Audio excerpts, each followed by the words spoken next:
Welcome. Today we're doing Zero Factor Theorem. Some really powerful stuff. It goes something like this. We're going to start off with maybe a little game. And this game I like to call Can You Guess What the Number Is? Can you guess what the number is? And it goes like this. We're going to imagine that we have two boxes here. Maybe three boxes. And behind these boxes we have numbers. And I'll give you a hint about the numbers behind these two boxes. When you multiply them together, you get 12, and the idea is, can you guess what the numbers are? I know you're thinking it's probably 3 and 4, right? 3 times 4 is equal to 12. Well, you're wrong. That's not what I was thinking. I was thinking 2 and 6. There. That's a fun game, right? Let's try it again. Suppose we go with the two numbers where you multiply them together, you get 12.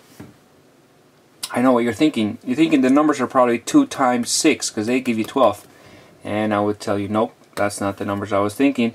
I was actually thinking about -1 and -12 because when you multiply them, you get 12. So after a while, you see, if we play this game long enough, you see that I always win. Because no matter what you say, I'll just change my mind and say I was thinking about something else. But there's something deeper going on here. Especially if we arrange the game this way, something times something is equal to 0. Then everything changes, because if I tell you, can you guess what numbers are behind the box? When I multiply them together, I get 0. You're going to have to say, well, I don't know what they are, but if they're A and B, I know at least one of them is equal to 0. A is equal to 0 or B is equal to 0.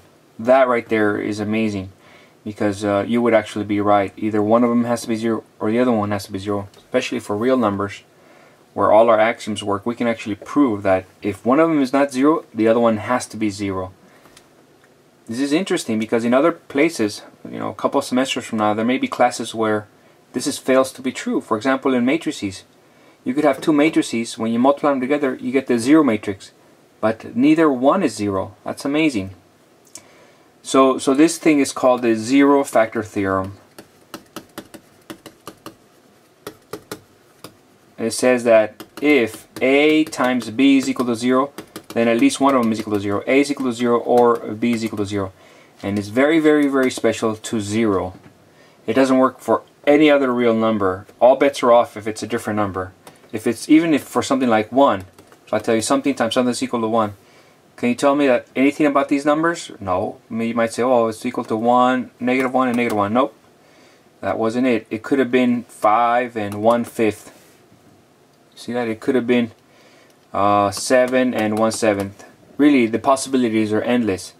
This is a very special thing for 0. Whenever it's equal to 0, if you have A times B is equal to 0, then one or the other has to be 0.